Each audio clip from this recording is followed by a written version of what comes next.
Welcome, Dolphins fans, haters, and everyone in between to your favorite show, discussing the greatest franchise in sports, the Miami Dolphins. This is the PhinsPod. My name is Moose, your host, and the NFL continues to have a seat on center stage when it comes to the sports world. Despite NBA playoffs, baseball season, and other events going down, the National Football League is somehow able to make a spectacle of this, the 2021 preseason and regular season schedule release. So today, we're going to do something that will definitely not hold up come September, come the fall, but it's fun nonetheless, and we're going to go through the schedule and pick wins and losses. Go through each week, make up our quasi-assessments months out without knowing what injuries are going to bear out, what potential coaching issues bear out. We have no idea, but it's way too early, but it's still going to be damn fun to do. So we're going to go through each and pick wins and losses and do a little prediction of how the season will go. And hey, those haters that I mentioned at the top of the show, y'all might not like what you hear here. It's a little positive today, but hey, let's dive in. Also, Dolphins and Patriots kicking it off together, huh? Love it. Tua v. Cam or... Yes, Tua v. Cam. Tua v. Mac. Nah. Could it be the battle of Alabama quarterbacks in Gillette? Oh, baby. Tua versus Mac. Can Nick Saban flip the coin ceremonially for that one? So we're not going to do wins and losses with the preseason games because, frankly, who cares? But we're going to touch on the matchups because there are some exciting rookies to talk about. So the first preseason game, week 1, will be on August 14th, and the Dolphins will be at Soldier Field and play the Chicago Bears. And, frankly, I think a lot of national media attention is going to be on this because Justin Fields. It's going to be a chance for everyone to get a look at what he's going to be in a Chicago Bears uniform in the NFL level. Because, again, he slipped. I mean, he objectively had one of the best collegiate careers of all of these guys who were being drafted aside from Lawrence. So why was he the fourth quarterback taken? So people are definitely going to be intrigued. And, again, there's a lot of pressure on Nagy and Pace up there in Chicago to win and to show that they have a good developing quarterback. So a lot of eyes will be on Justin Fields. But obviously we're going to be talking about the Dolphin side of things once we get into August. Week 2, we get a chance to see the love of my life, Kyle Pitts. Will be playing the Atlanta Falcons at 7 p.m. on August 21st. It'll be cool to kind of see him because, again, a lot of these rookies, they're not going to be integrated immediately. I mean, again, that will be the case for Justin Fields. Kyle Pitts will likely see a lot more playing time. But again, there's so many weapons on the Falcons offense, and tight end is a tough position to integrate into. I mean, you have to adjust to the speed of the game at every position. That's what everyone talks about. Oh, it's so much faster. But to the tight end position, you know that you have to know all the running blocking concepts, the pass game concepts, pass blocking concepts. You have to know you're pretty much the quarterback in terms of your knowledge. The only thing you don't do is make checks and adjustments, but everything else you have to know what's going on and also adjust to the speed of the game. So it's tough for tight ends.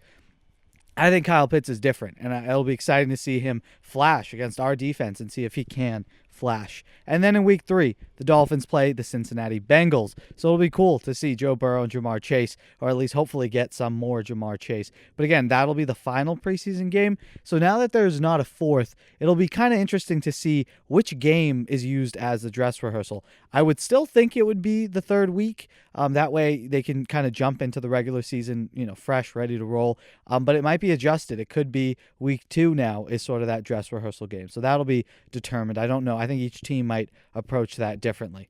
And now let's get to the meat on the bone, the regular season. Week 1, the Dolphins start out just like last year at the New England Patriots on September 12th.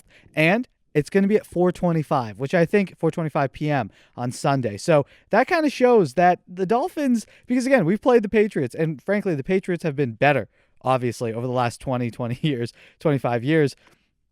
And yet we always played them, bar none, 1 o'clock on Sunday. Every time. Think back every time you played in Foxborough.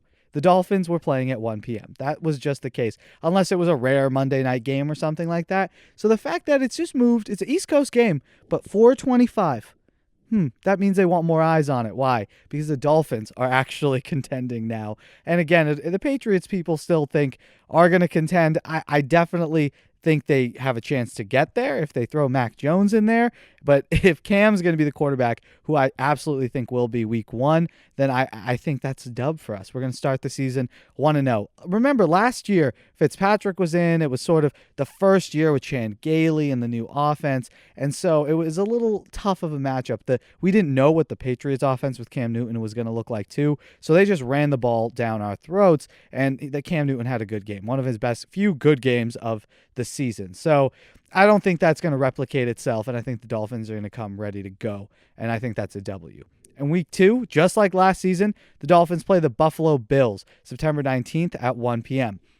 Look, the Bills have brought everyone back, and they're planning on trying to build on what made them so potent last season. Offensively, they were extremely good, and their defense was sound. They were very close to a Super Bowl berth.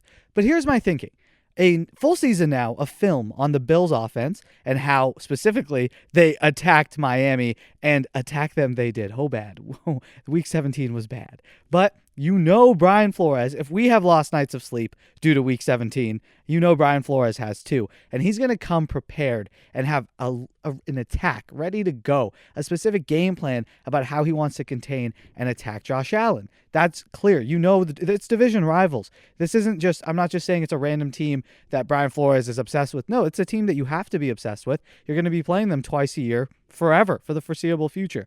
And if Josh Allen is going to be that good again, we got some serious problems. But I don't think he's going to have the same stellar season, because if he does, then shit, we have one of the best quarterbacks in the league sitting in our division. And I'm going to die on this hill of denial and hope that he regresses. I think Allen is going to take a step back.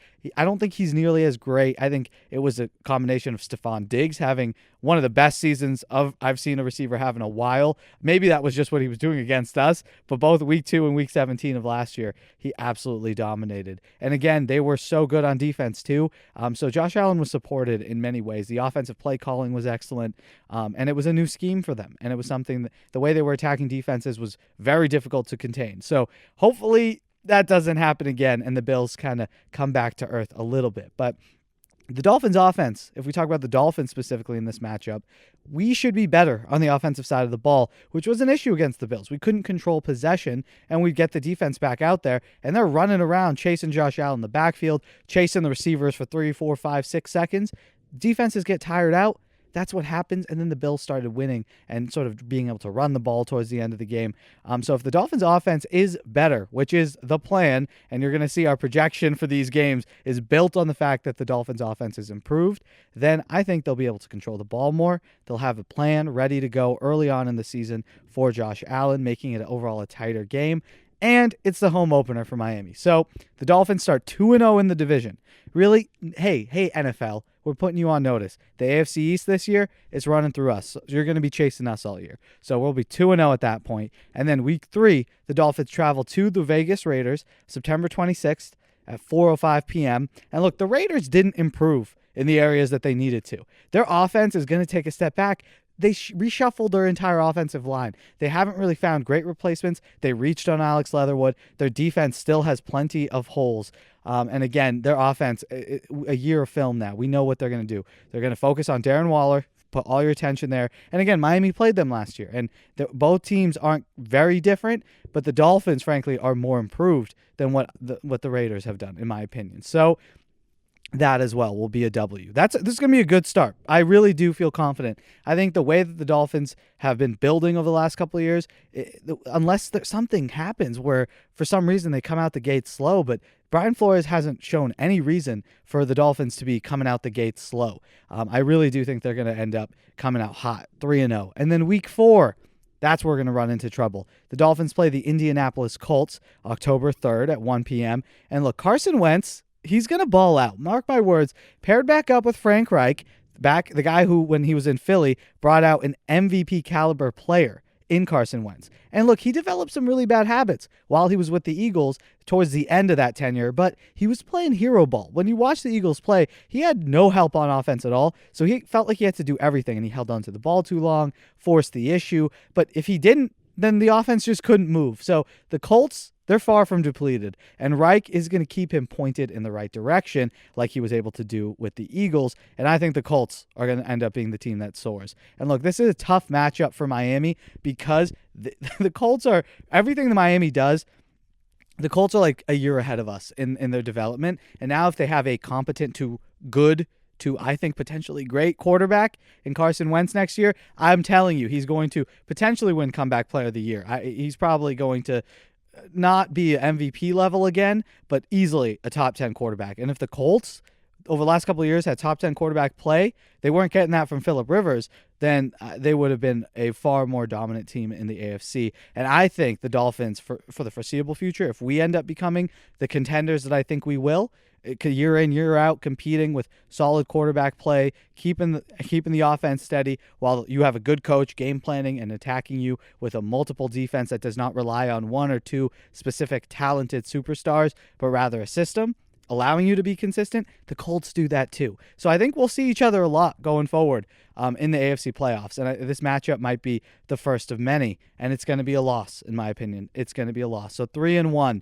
And then week 5, the Dolphins play the Tampa Bay Buccaneers, October 10th. And God, I want this win so bad. You know, Tommy, it's great that you left New England. It's impressive that you ran through some of the best quarterbacks, Aaron Rodgers, Drew Brees. You ran right through them en route to a Super Bowl championship. That's great and all. But and I know, and we all know, deep down, deep inside, that the Dolphins are your daddy. And I hope for a spanking, but let's keep this thing a little more realistic. The Bucs are very talented. You think the Buffalo Bills ran it back. The Super Bowl champions just ran it back too. And look, Tom has all those weapons, what he was not given in New England. And if we're going to be a little realistic, he could probably pick apart a defense that was built by the guy who molded him. He practiced against this style defense. And so, yeah, Brian Flores also knows how to attack him. So I definitely think it'll be a good game. But for the sake of this exercise here, I'll give it a loss. So after a hot start, 3-0, the Dolphins are now sitting at 3-2.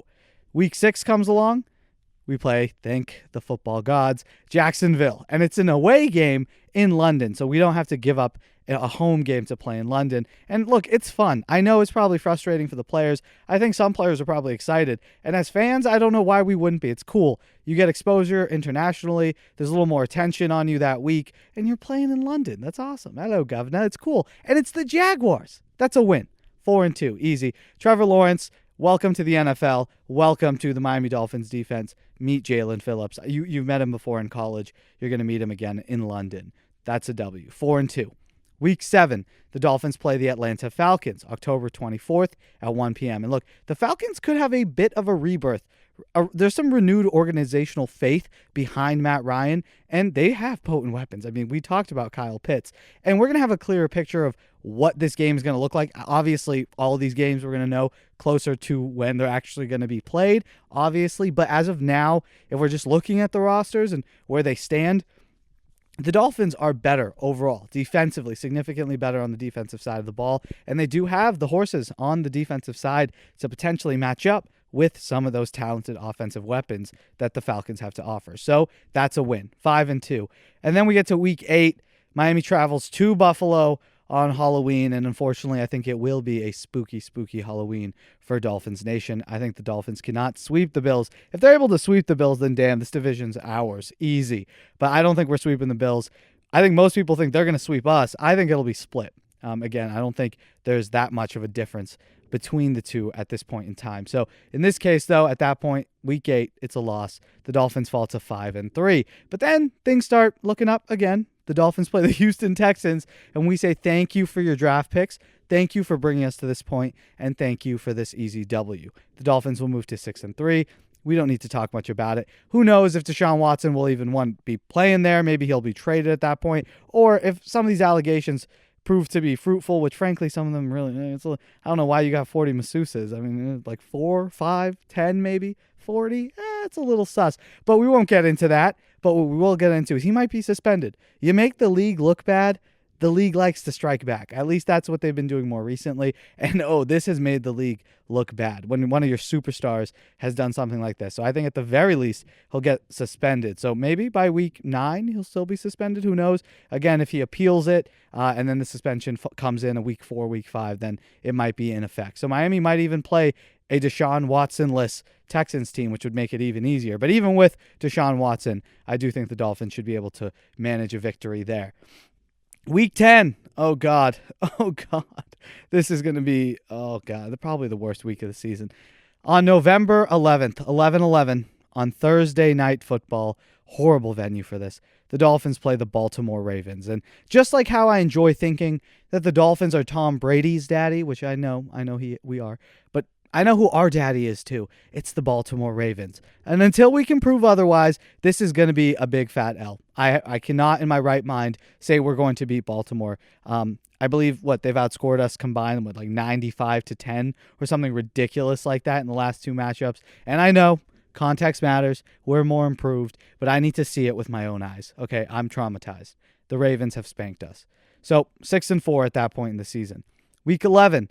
We get a cupcake, the New York Jets. Hopefully Zach Wilson has been eaten alive by New York at this point after a struggling season, or maybe they're on the up. Who knows? But again, they're still the Jets. The talent discrepancy between us and them right now is vast. 7-4. Week 12, speaking of the Jets, former Jet Sam Darnold, the Dolphins play the Carolina Panthers on November 28th. And look, Miami has a great time rattling Sam Darnold. And just because he's no longer with New York, he's still the same guy. He's got the same tendencies, the same weaknesses, and Miami should be able to attack them and score points on their defense. If you think about it, with division rivals, right, the reason those games tend to be exciting and good and fun and tight matchups is because those teams know each other very, very well, intimately. You play them, you study them year in, year out, you see the growth. And the Dolphins had that with Sam Darnold. They know him intimately. But the Panthers don't have that with the Dolphins. So I think Miami's going to have a leg up there. They're going to know how to attack Darnold, while the Panthers are on the fly going to be trying to figure out how to attack the Dolphins because, again, we don't have that type of relationship. Of course, there's a different offense being run. If Joe Brady is able to really kind of limit Sam Darnold's mistakes and boost his confidence, then maybe we're going to be talking about a completely different quarterback at that point in time. But for now, that's a W, 8-4. Week 13, the Dolphins play the New York Giants, entering December now. And the Giants are where the Dolphins were last season in terms of sort of in their rebuild or development process. And that's an optimistic take. That's if the Giants end up doing well, right? I don't think they're hitting 9 wins. We're better. We have a better defense. I think we got this one. The Dolphins win and are now 9-4. Hey, season's turning out pretty good. And they get a week 14 bye, which is very late. Obviously, in sort of when there's when there's 16 games rather than the 17 games, week 14 would be even crazier. But having a bye this late, I think, is good for the Dolphins. And the reason for that is if Miami got a bye week 8, week 9, that's great and all. But if Miami's going to be contending for a playoff spot and in playoff games, it's best that they're week off their vacation time, the time they were able to heal up their bodies, the players who aren't even out for for weeks at a time, just the guys who are banged up, bruises like that. You want that healed. You want to be feeling as fresh as you can, as close to the playoffs as possible. And week 14 is late in the season. So if Miami has positioned themselves well, and in this mock schedule win-loss prediction episode, we have them 9-4 here, then having a bye in week 14, that's not too bad. And then week 15 coming off the bye, oh, thank you, NFL, again. We play the New York Jets, and that's going to be a W. I think the Dolphins, again, if you're a playoff competitor, if you're a team worth a damn, you should be able to sweep the New York Jets until they prove otherwise. And, of course, if Zach Wilson proves to be like Rookie of the Year and is absolutely balling out and is amazing, breaking records, this could be a completely different conversation. But I'm going to go with what we know now, and what we know now is the Jets have a long way to go. So that's a W, 10-4. Week 16, the Dolphins play Monday Night Football. So if you wanna make a party of this, hit Bourbon Street, go to the New Orleans Saints game. December 27th, they'll be right after Christmas. You're sick of the family. You're like, I got to go to New Orleans. I need to hit Bourbon Street. I think it'll be a fun time. So meet me there, and I also think it'll be a win. Why? Well, look, I don't know that the Saints are going to be the same Saints of the past. Yes, their defense is good. But again, I think their secondary needs help. They had some questionable draft picks. I don't think they helped their defense as much as they should. And when I say their defense is good, it's solid. It's not like dominant by any means. I think if Miami at that point is humming and the offense has taken that step and Tua has taken that step, I think they'll be able to move the ball against the Saints defense. And I don't know who the Saints quarterback is. Is it Jameis Winston? Is it Taysom Hill? Is it a combination of the two? Frankly, neither of them really scare me. So I think we'll be able to hold them. I know Sean Payton is a genius on the offensive side of the ball, but Brian Flores is not a bad defensive coach in his own right. So I think that's a win. Miami moves on to 11-4. And again, please fight with me in the comments. Tell me why I'm an idiot. I know a lot of people like doing that. This is not. Don't hold my feet to the fire. This is very early. I know. And again, this is called the PhinsPod. What do you think is going to happen with these 50-50? I don't know. It could go either way. Well, it's going to be a Dolphins W. But week 17, the Dolphins travel to Tennessee and play the Tennessee Titans in 2022. Wow. January 2nd. Oh, that's far away. It's going to be here like tomorrow in a second.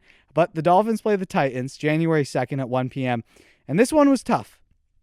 This is the Ryan Tannehill revenge game. And look, my inner pessimist, it just believes that he's going to show out against us. A little bit of me kind of wants him. I want us to win, obviously, but I kind of want him to have a good game. I love Tannehill. He's a good guy. I'm happy for him having a career resurgence.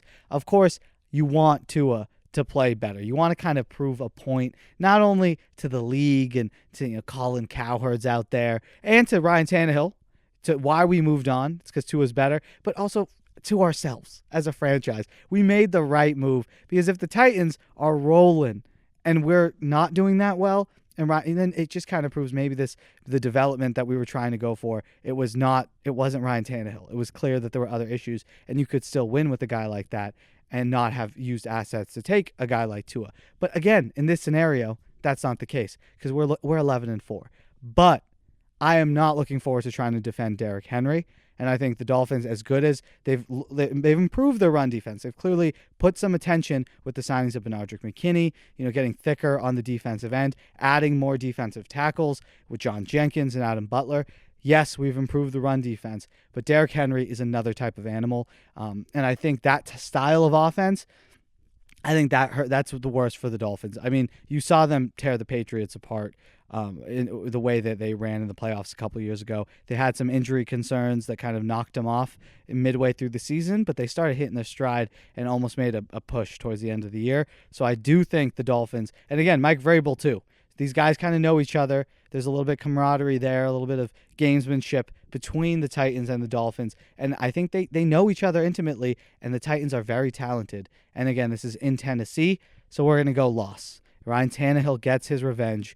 I hope the Dolphins can handle it, and equally, this is one of those toss-up games. It really is. I think the Dolphins and Titans are pretty equivalent right now in the AFC. If you could make an argument for both, I'm going to make an argument for the Dolphins being better, of course. But again, this is going to be a tight game. I think the fact that it's in Tennessee will give that to the Titans and Ryan Tannehill. And then we close the season out, just like we started.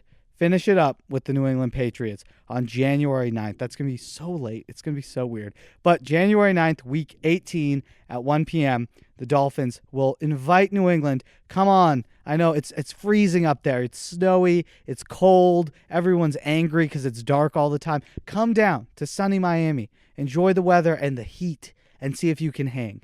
And they can't. The Dolphins are going to win. And I think this is the game. This is going to be the Mac Jones Tua game. This is going to be the time where probably at this point the Patriots, it's going to be one of two things with New England. They're either going to kind of flame out. All of these investments they make aren't going to hit the value that they projected them to. Some will underachieve. Therefore, the roster is still going to have some holes in it because it had holes last year, and they didn't really address all of them. They stuck Band-Aids. They threw money at the problem and hoped that Cam Newton can be a better version of what he was last year. If that's the case, they'll be a wild card contending team. Obviously, this will probably be competitive, and maybe Mac Jones isn't on the field.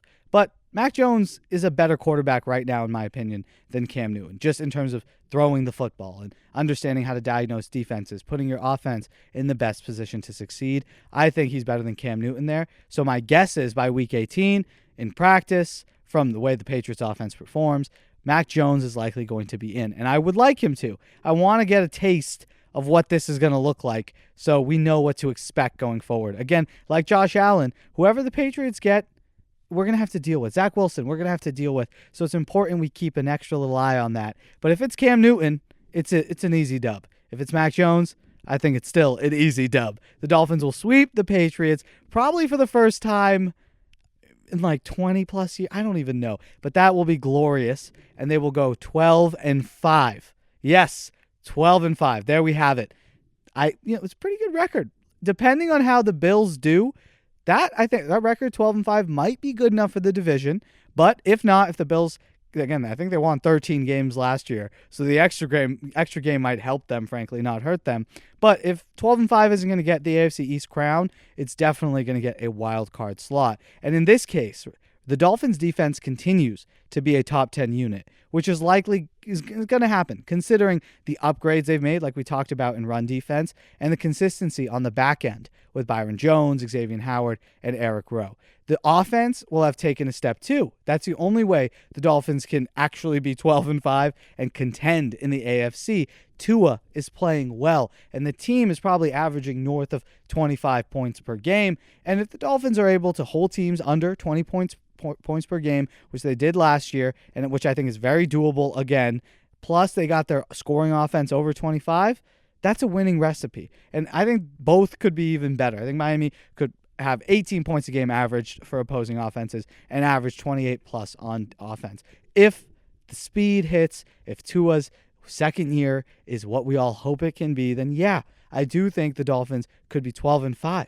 It's really a realistic option here. I know it sounds crazy. Some of you fans might be like, nah, man, that's the most homeristic take ever. The Dolphins have improved each year under the Brian Flores era. And look, if you were listening to the podcast last summer, before last season, again, the podcast was way smaller. I appreciate all of you if you were listening then, and continue. And to all the new people, thank you so much for joining. And we'll be here again next year. But last year, I was saying the same thing. I was like, I think the Dolphins are going to win like more than 8-9 games. I think 10 games is a realistic possibility. And the reason was, look how they finished 2019. Flores has shown he can coach, develop, and improve a roster, and as the season goes along, get better. The Dolphins have improved at so many spots. So I anticipate that growth is going to come. And with that growth, wins. 12-5, baby. It's going to happen. Let's go. Brian Flores spoke recently about the need for improvement offensively with a focus on his young quarterback. Here's what he said. If they're putting all the work in, I expect them to improve, get better, to perform better. And Tua is obviously at the top of that list. He continued last year's situation. We've talked about this numerous times. If he had started the season, we wouldn't have pulled him. We put him in. We're in a playoff chase. At that point, it's, hey, we got to do whatever we got to do to try to win. But no, my confidence wasn't shaken in him. Again, Flores saying my confidence not shaken in Tua. That's it for today, guys. Thank you so much for listening to the show. Hope you enjoyed it. As always, thank you to Timothy Ritchie, member of the pod and supporter of the show over on Patreon. If you want more of the show, check that out as well. Link is in the description, or head to patreon.com/PhinsPod. Thank you guys so much for the support. Remember to like the video if you enjoyed the show and watched on YouTube, and subscribe just so you never miss a chance to chat about your Miami Dolphins. Remember that the PhinsPod is available on all platforms: Spotify, Apple, and Google Podcasts, and of course, YouTube. Continue the conversation with us over on Twitter and Instagram at PhinsPod. I hope you all have an amazing day, and until next time, stay safe. Love y'all.